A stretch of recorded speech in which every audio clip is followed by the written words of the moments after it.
Welcome everyone. So this semester, this is our third lecture series here at the Leedy Center, Adult Learning Center, and we're attempting to bring the lecture series back. So we brought some of our hardest hitters here, including last week you had Dr. Hada.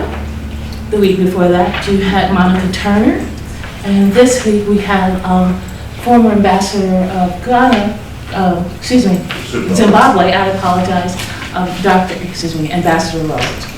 So a little bit about Ambassador Rhodes. Please let me say first, and for those of you who don't know me, I'm Nicole Picata. I'm the new OLLI assistant with Margo. You might have worked with Janice in the past, so I, along with him, assist Margo wherever we can. Okay. I'm also a graduate student in the NCRP program, Negotiation, Conflict Resolution, Peace Building, which is where my mentor, Ambassador Stephen Rhodes, he also lectures. So a little bit about Ambassador. Currently, the Ambassador is a lecturer in the Negotiation, Conflict Resolution, both the undergraduate and the master's program at Cal State Dominguez. But prior to that, he brings with us his development and financial management expertise, and he's established his new lines with Zimbabwe. As I told you, he was a former ambassador with Zimbabwe. Prior to that, he was with Ronald Reagan in the administration, and he served communicating and establishing relationships with mayors in the United States, with city officials and mayors, and making sure that they were on the same program as Ronald Reagan, and trying to make sure that President Reagan's initiatives went through. Recently, Ambassador Rhodes, as I said, is an adjunct professor in negotiation, conflict resolution, and peace building at Cal State University Dominguez Hills, where he teaches the international component. Additionally, at the Ambassador, he was all-star. What are you doing? For Loyola. I was Hall of Fame. Hall of Fame. So look, thank you. Come on up. So look, to make this simple, we have a small crowd today. So as you see, I'm sweating up here, so let me not get nervous anymore. Let's give Ambassador a round of applause and welcome him. It's good to get applause before I even begin. My mother, okay, well today what we're going to do is I'm going to show you a bit of a film about Mr. Bush, who I met back when I was actually I was 29 years old when I went to the White House. My job was special assistant to the president, and Nicole has asked me to bring the commission that I was given by the president as a commissioned officer. You're free to take a look at these. I got to know Mr. Bush closely in April of 1981, right after President Reagan was shot. And I'll tell you a little bit more about that. Do we have sound yet, Mr. Washington? No. Well, Mr. Washington is the reason that I'm here. Between these two people, I take my marching orders. So this is interesting times. One of the things that George Bush was good at was bringing people together. As a Republican from Texas in the 60s, you could have held a Republican convention back in those days in a phone booth. We don't have phone booths anymore. And I belong to an even smaller group, Black Catholic Republicans from New Orleans. So back in January of 1981, we had the inaugural for Mr. Reagan.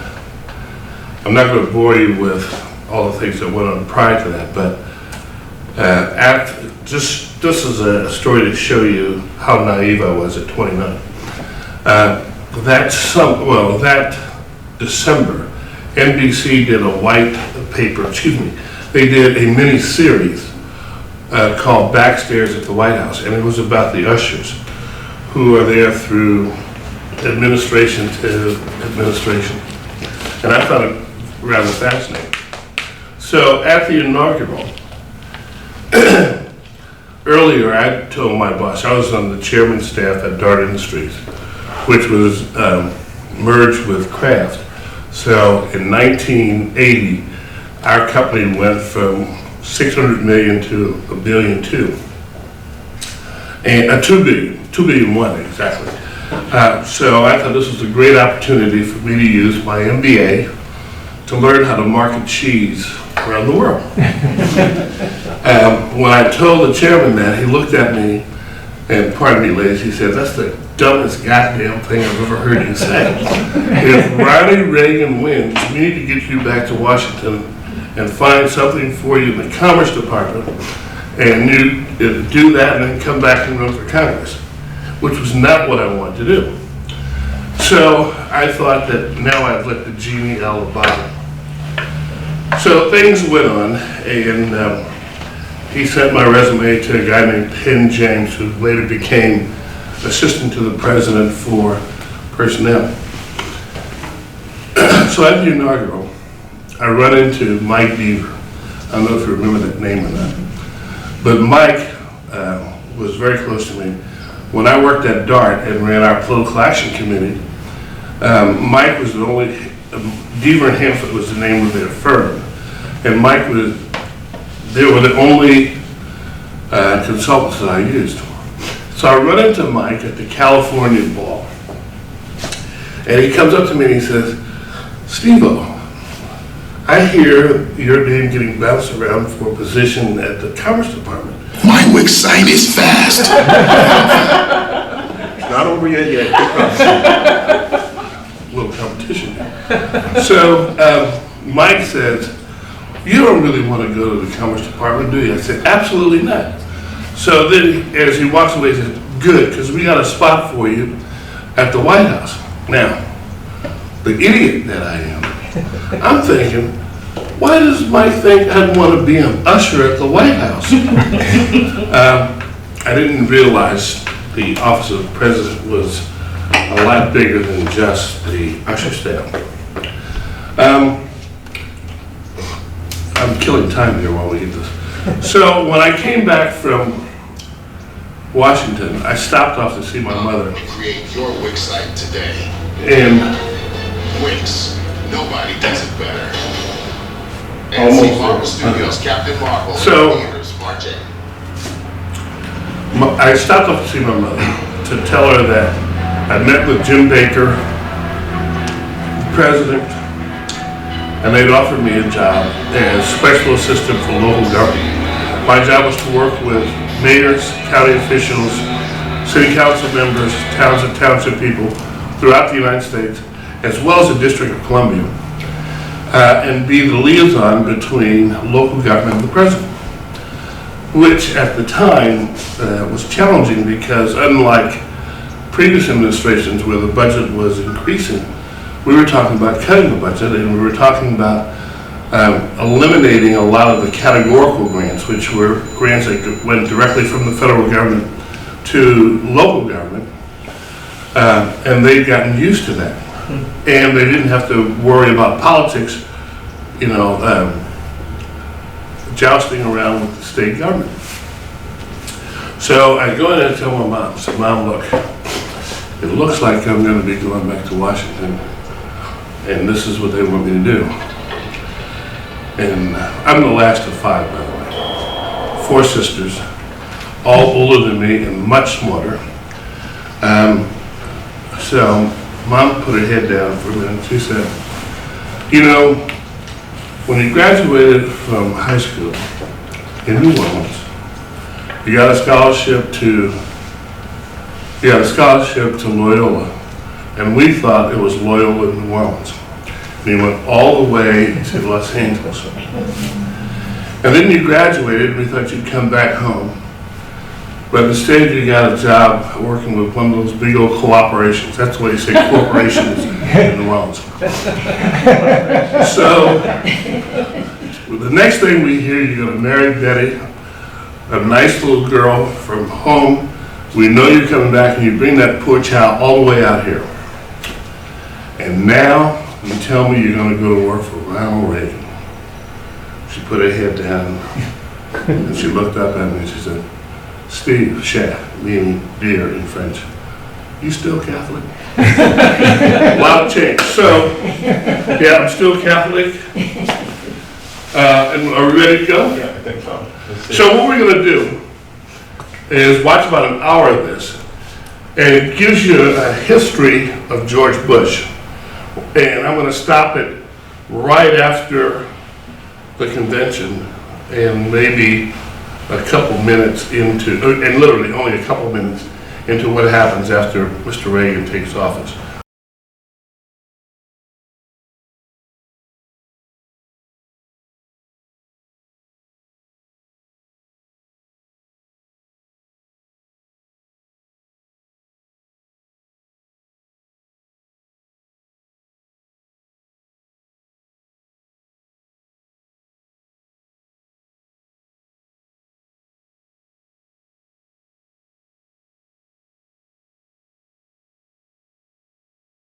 During the convention, Ford makes it known that he would be willing to accept a slot as vice president, but he would want to change the responsibilities. And President Reagan looked at him and said, "Yeah." He didn't say "yeah," but he said no. The Reagan's kitchen cabinet at this point, this was Wilson, Dart, Holmes Tuttle, and guys like that, they were the inspiration behind Bush getting on the ticket. And they made the president realize that what Bush brought to the ticket gave it a stronger appeal in the country, because Reagan was the conservative. Bush had a broader appeal, given his view on civil rights, his international experience, those things that Reagan didn't have. So, let me pick it up from here.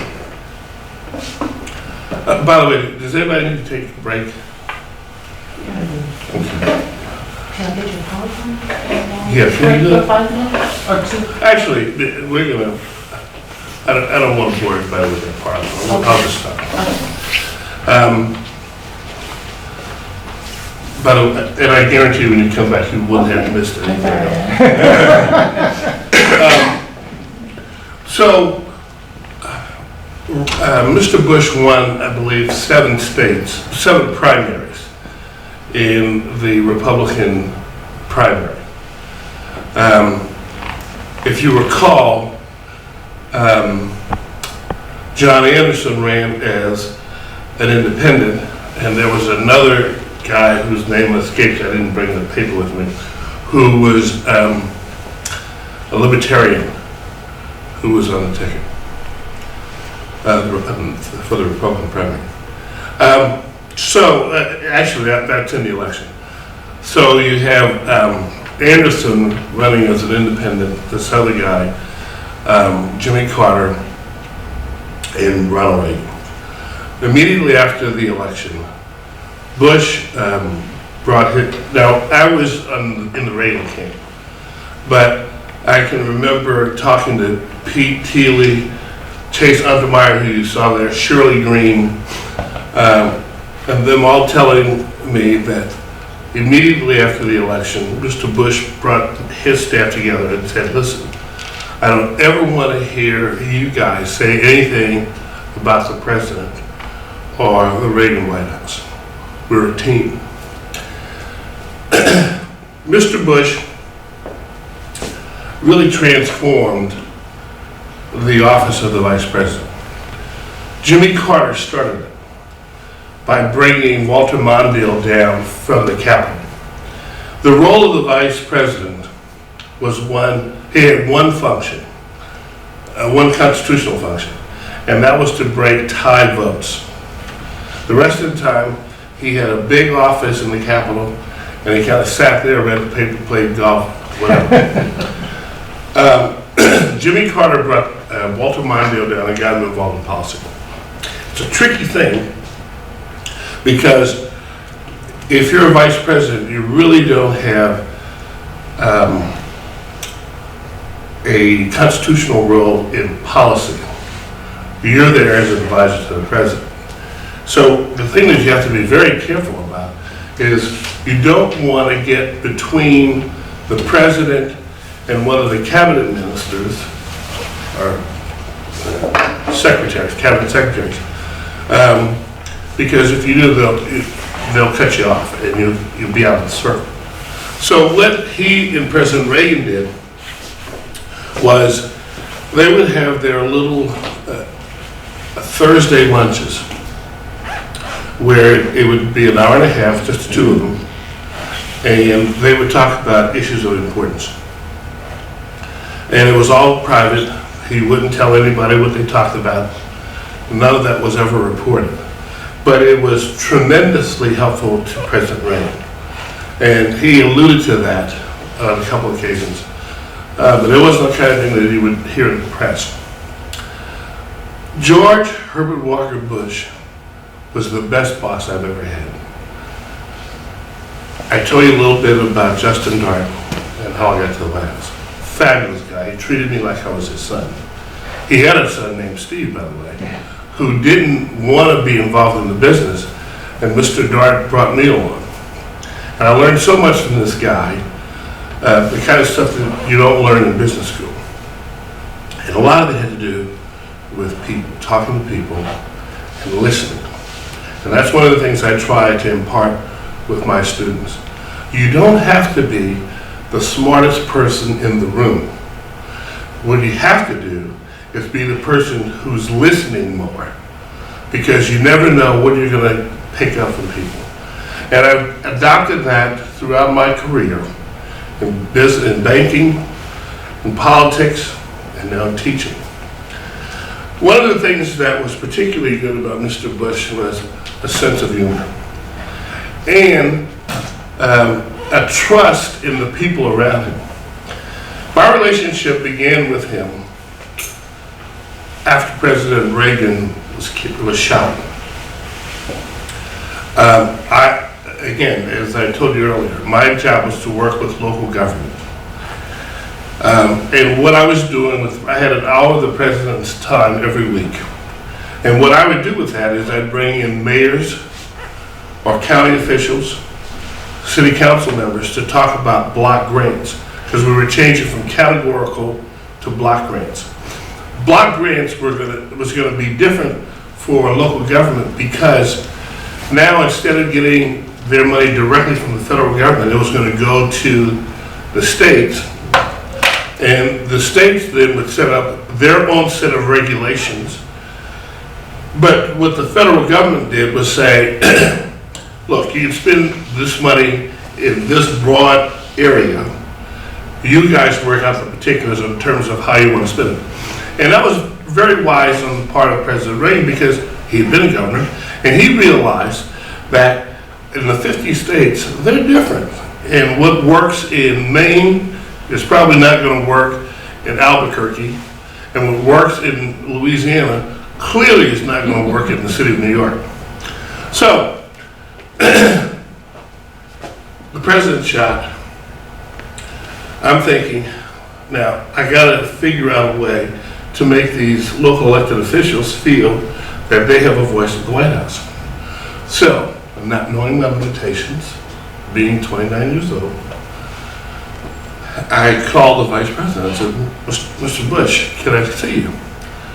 And he said, yeah, Steve, come on up. So I went in and I said, look, Mr. Vice President, the president's been shot. Here's what I've been trying to do. I need you to preside over meetings that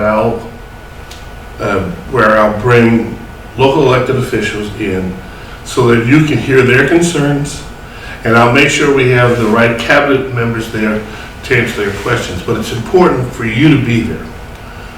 And he looked at me and he gave me a George Bush smile and said, Stever, you got me. That's how I developed my relationship with Bush. From April through July, almost every week, we had county officials or municipal officials in to talk to him and voice their concerns to the appropriate cabinet members. And we ended up designing a block grant program that actually worked.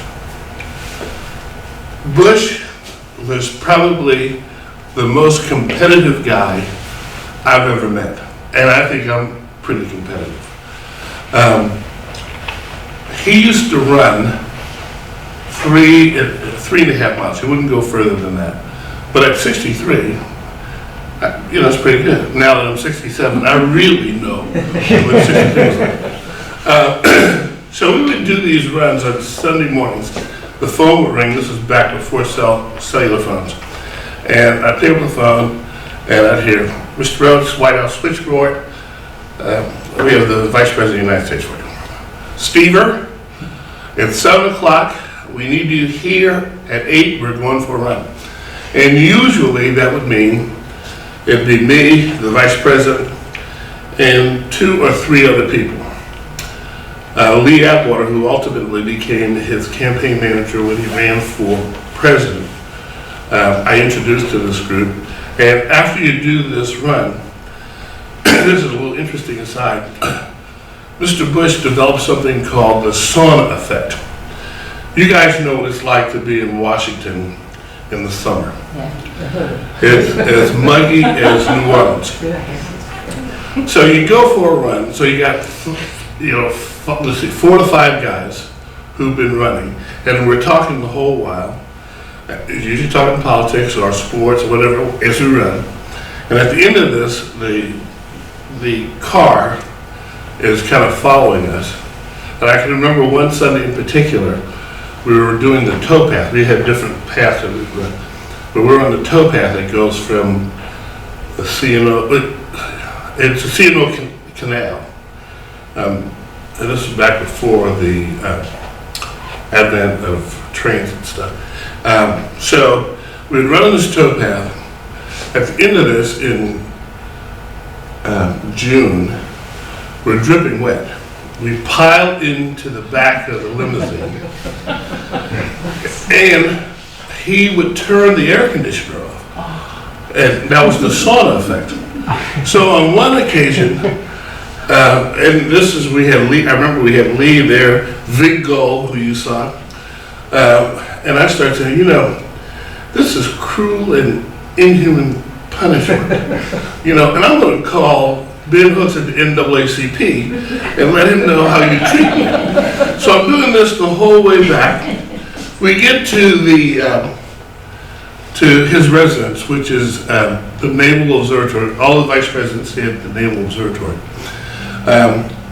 And as we get there, they open the Secret Service has to open the door because it's armored. So I fall out of the car, and I'm going on talking about, I'm black. You don't treat black people like this.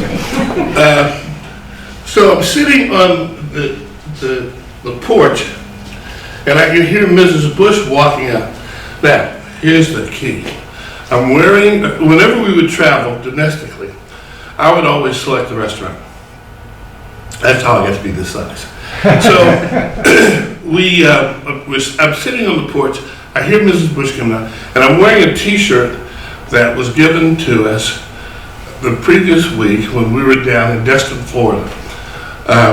Cajun food was just becoming popular. This is 1984. So I'm wearing this T-shirt, and it's soaking wet. And I'm holding court in front of the Vice President of the free world and these other guys. Mrs. Bush comes out and sees the shirt on me, and she hits me over the head and says, "Young man, take that shirt off. That's horrible." And I looked at her, and what you saw there is Mrs. Bush. She thought she was my mother and could tell me what to do, and I let her do it. So I took the shirt off, and the reason she wanted me to take it off was the logo from this restaurant It was called Harbor Docks, specialized in seafood, Cajun seafood. And their logo was a crawfish, and it said, "Suck the head." One of the things that was particularly good about Mr. Bush was the fact that he trusted his staff. I was on the president's staff, and after the midterm elections, he wanted me to come in and be his chief domestic policy advisor. I wanted to lead government. And over the Christmas holidays, it dawned on me that I was really being an idiot because, after President Reagan would run for re-election, Bush had to be one of the people, the top 5 people to consider for this slot. So I came back and I finally met with him. Now remember, from the time of the election in November until end of January, people were coming to see me and say, you need to go see the vice president. Anyhow, I go meet with him, and he said, Stever, I've watched you for 2 years. I want you on the staff. And I said, I realize that you're not going to have the same kind of line management authority that you have on the president's staff, but you're going to have access to a lot more information, and information is power. At 31 years old, you don't really appreciate that message about information. And you particularly don't appreciate the fact that knowing how to use it is even more important than the information. But that's what he told me. And for some reason, the Holy Spirit was on me, and I listened to him, and I took the job.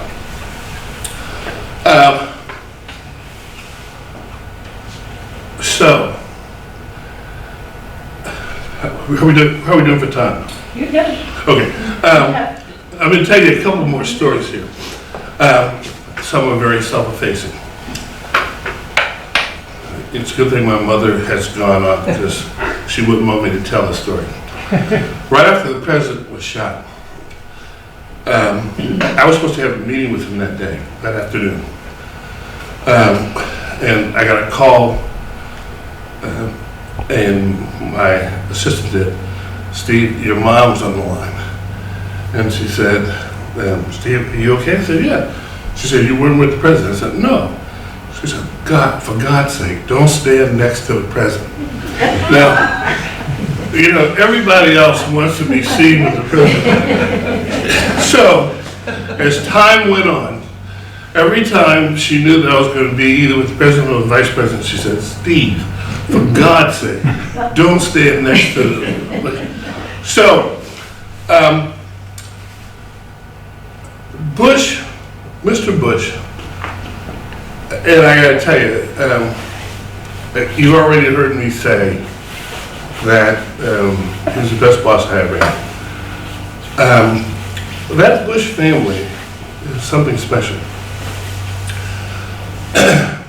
One of my sons got to know, I have 2 sons, but the younger boy would send him little notes, and this was not encouraged by me, he did it on his own. Bush would answer him. And when he graduated from high school, Mr. Bush sent him a nice note and a dictionary, and he signed the dictionary.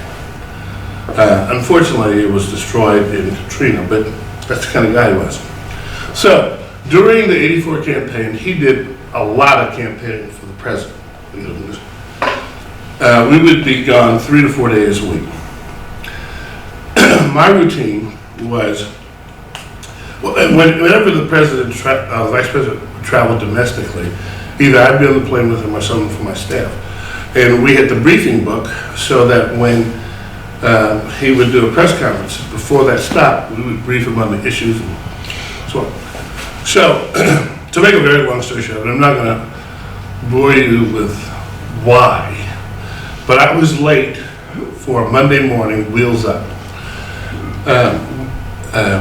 Wheels Up, 8 o'clock. That meant that at 8 o'clock the plane was going to start taxiing off the tarmac onto the runway. Well, I'm, let's see, 31, 32 years old. Had a little girlfriend at this point. And because we'd done some stuff on Saturday campaigning, my whole weekend was thrown off. So the alarm clock goes on, and I look at the clock and say, okay, 5 minutes. And then I woke up and it was 7:15. I hadn't packed. You know, in pajamas and stuff. And I was living in Upper Northwest, right up 16th Street from the White House. But I had to get all the way out to Andrews Air Force Base. So I jumped out a bit, put on some trousers, and threw a suit and shirts and other stuff into, you remember the old Hartman bags? And I threw that in there with the idea being that once I got to Andrews, I'd, you know, hopefully I wouldn't be as disheveled as I was.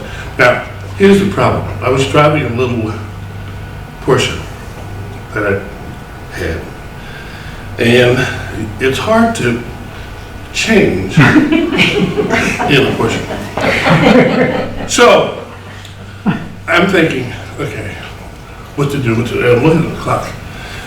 And, you know, once the vice president gets on the plane, they close the door and they're ready to go. Roads or no roads. So, I finally get to Andrews. It's 8 o'clock, 0800. And this is back before security and all that stuff. So, there was a little airman. Andrews is run by the Air Force. So, I see this guy and I throw in my keys and I look like a vagabond, really. And I'm disheveled and I'm running through Andrews Airport. And as I'm getting to the back of the airport, it looks like this, you know, a lot of windows. I see the vertical stabilizer of Air Force 2 moving. And I said, oh my God, I got the briefing book. So I run outside, and there is the base commander and the wing commander saluting the plane as it moves out. So now, imagine what I look like, okay? So I go up to these guys and say, hey, you gotta stop this plane. And they look at me. I said, really, you gotta stop the plane? I said, well, who are you? Steve Rhodes. Well, Steve Rhodes, we can't stop the plane. So I said, okay, so when the vice president gets to Cleveland and goes before the press for the press conference, when he can't answer questions, you want me to tell him it's because, and I looked at there was a colonel, and I looked at his name tag. You want me to tell him that Colonel so-and-so wouldn't stop the plane? They get on the phone, on the radio, and all of a sudden you see Air Force 2 do. Normally we got on the back of the plane.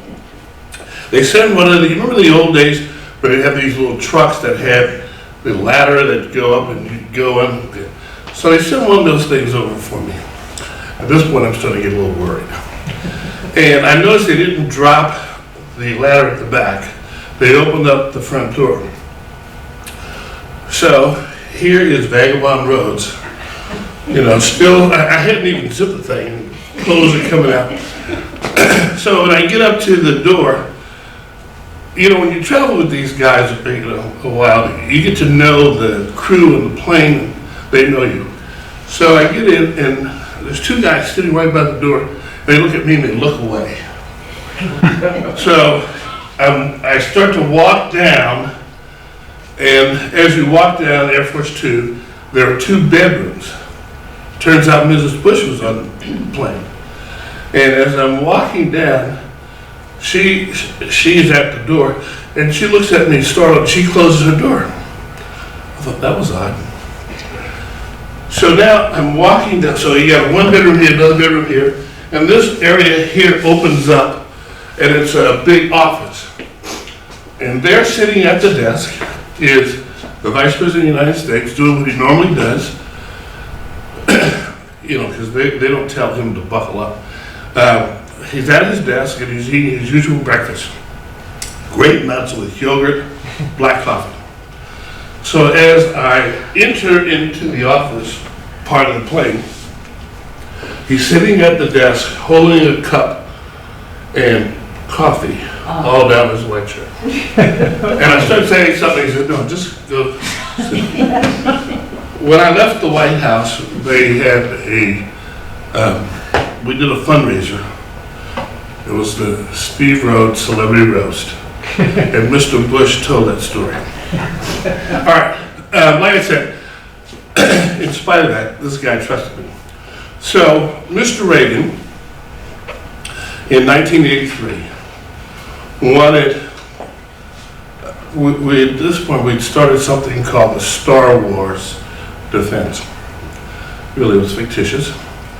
But the whole effort of this thing was to get the Soviets to spend money. We knew their economy was failing. And now the thought was, if we, begin to talk about this as a new defense initiative, now they're going to have to spend more money to try to offset it or defend against it with an already frail economy. So the president knew that he needed to have someone convince our allies in Europe. So he asked the vice president to do it. In the course of this, we hit 8 countries in 15 days. And it was funny because after about the 5th day, you didn't really know where you were.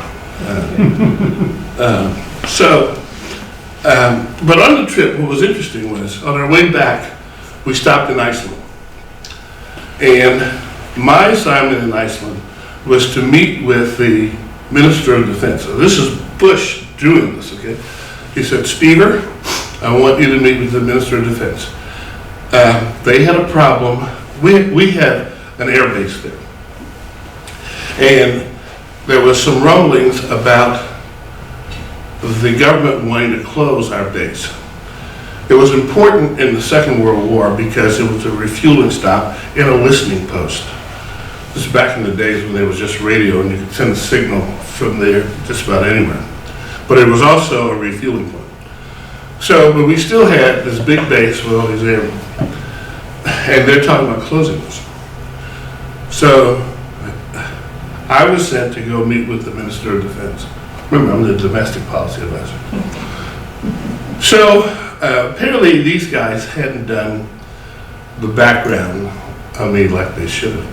Because I had this luncheon meeting with the Minister of Defense, and when I walked into the room, his eyes got about this big.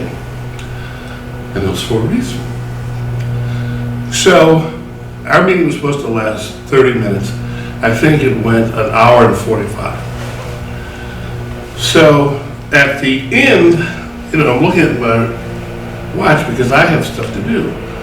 And this wasn't the only thing I had to do that day. I said, well, look, Mr. Minister, tell me about the base. What's the problem? How do we resolve this? And he said, oh, Mr. Rhodes, no problem. Don't worry.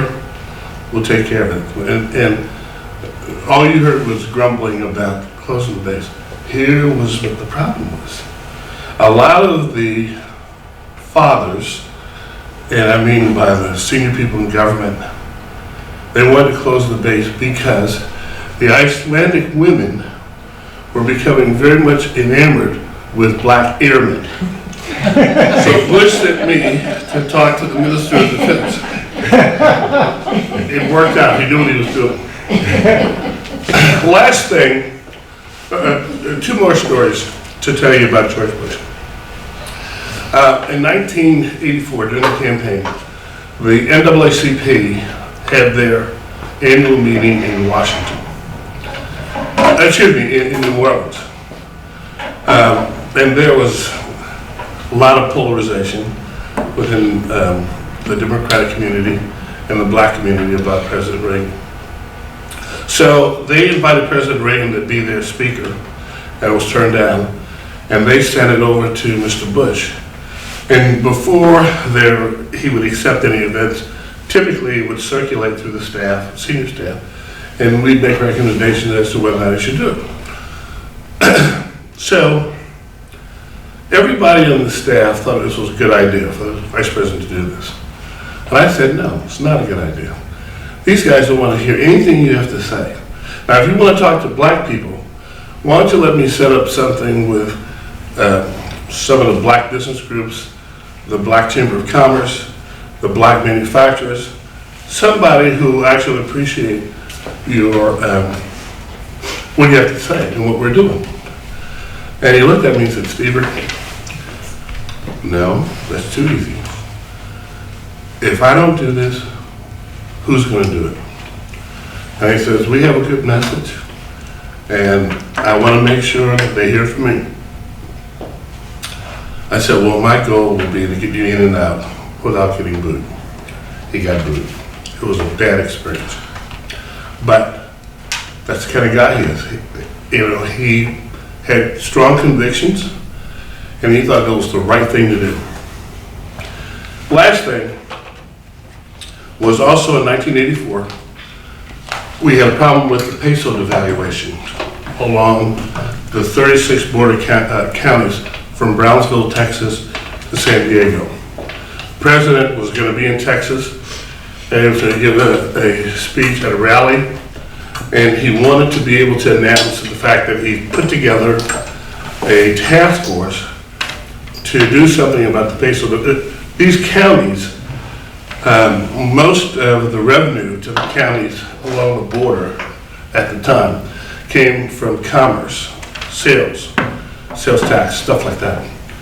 So with the peso devaluation, commerce had almost stopped. So I get a call at 5:30 in the morning, and it's the Vice President of the United States saying, Stever, where are you? And I looked at the clock and said, I'm in bed. Where are you?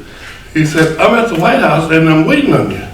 I said, you're kidding. He said, well, they didn't tell you. I said, no. And then Mrs. Bush picks up and says, ha, ha, ha, we got you. So she used to also short sheet your bed sometime when you're done. So to make a long story short, he wanted me to read the speech that the president was going to give the following night to see if this is something that we can do, and if so, how can we do it? I came out of the president's staff in intergovernmental affairs, so I knew someone at each department and agency throughout the federal government.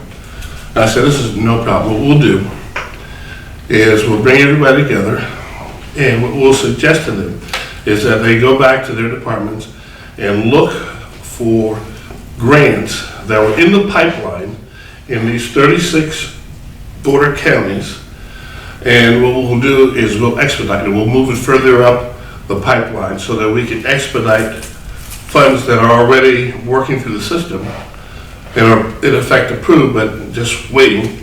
And this way we can get more federal funds in there to help these counties. And we did that. But it was interesting to me the fact that Bush was the kind of guy who let you do what you were good at. And he used to refer to me as the problem solver, and would always tell me industry pays well for people who can solve problems. Now, you heard in this video tell about the fact that he didn't want to go into the securities business. His brother, Jonathan Bush, had a roommate who later ended up at Smith Barney. When I started talking to the folks at Smith Barney, Mr. Bush got on the phone, called Alan Ryan and said, listen, I understand you guys are talking to Stever. Alan didn't even know that at the time. And he said, I want to make sure that you're not wasting his time. So he said, call me back and let me know. Alan Ryan went to the head of Smith Barney, a guy named John Orr, who looked like Daddy Warbucks, to find out what was going on. He didn't know anything about it. It turns out that a guy named Murray, can't remember, I should remember this, it was my boss, Morgan Murray. Morgan Murray was the guy I'd been talking to. And with that call from the vice president, sealed the deal. But what I want to tell you is, when I was thinking about the investment banking business, he called his brother Jonathan. And Jonathan spent half a day with me in New York talking about the investment banking business. Mrs. Bush's brother, Scott Pierce, was the CEO of E.F. Hutton. And he thought I was going to join them. So when I made my decision, I got calls from, he also, Nick Brady, who you saw in here, had been Senator Nick Brady, and then eventually became Secretary of the Treasury. He belonged to his firm. He was the managing partner of Dillon Reed. I spent some time with him. And these guys ended up calling me and said, hey, what happened? I thought you were going to join us. But Mr. Bush was that kind of guy. One of the things that I teach in my leadership class is to be a good leader, one of the qualities is you take care of your people. In the military, and particularly in the Marines, the way they show this is officers eat last. They make sure that the enlisted people are all taken care of first, and then after they're done, then they'll eat. The Bush family was like that. Like I said, it was the greatest boss I ever had. And what you see there was the notice that I got when he passed away about the funeral arrangements. Questions? Yes, ma'am. Were you in his cabinet or for Bush when he was president? No, I was sent to Zimbabwe as our ambassador. And the reason for that was because we didn't have, I was the fourth ambassador, we didn't have a good relationship with the government. And they were rotating on to the National Security Council. And he said, look, Steve, we need to be able to work with these guys. I was having a great time with Smith Barney, selling bonds and underwriting securities. Quick story. So I've been avoiding Chase Undermeyer, who at the time was assistant to the president for personnel, for about a month. And I'm at the dealership, I was getting my car service, and I hear my name, Paige, pick up the phone. So I pick up the phone, and the receptionist says, Mr. Rhodes, there's some idiot on the line saying it's the White House. So I pick up the phone, and a White House switchboard said, Mr. Rhodes, I'm the President of the United States. And he gets on the line and he says, Stever, you're going to Zimbabwe. I just got off the phone with your mom. I told her I wanted you, and you're on your way, so get a hold of Chase. George Bush. In 6 months, we had a working relationship with the government. And the reason for that had nothing to do with policy as much as it did with human interaction. When I presented my credentials with Robert Gabriel Mugabe, to the chagrin of my deputy, the ambassador is the chief of mission, the number 2 guy is the deputy chief of mission. This guy gave me about 15 things, policy things that he wanted me to talk to Mugabe upon our first meeting. I thought it was inappropriate. So what I asked him was, I said, Mr. President, what 3 things can we do to help you? I saw this guy get red from his neck up. I just wanted to know what they're interested in. We were going to be giving them $12 million over the course of the year in aid. So let's see what they want. he told me 6 months later, Mr. Mugabe. Now, granted, Mugabe, he wasn't our kind of guy, but 6 months later, he told me I was the first ambassador from the North who referred to him as Mr. President. And I was the first ambassador from the North who asked him what he wanted, how we could help him. To me, that was common sense. But apparently, that's not what donor countries do. They go in and they tell developing nations what they need. Every time we gave out a grant, it was always televised, and I explained to the Zimbabwean people that at my first meeting with President Mugabe, I asked him what he wanted, and here's the United States making good on our promise to help. Questions? Okay. Well, folks, it's been a real slice of heaven. Do whatever Ms. Picard tells you to do. Although I taught her, I didn't think I was in charge.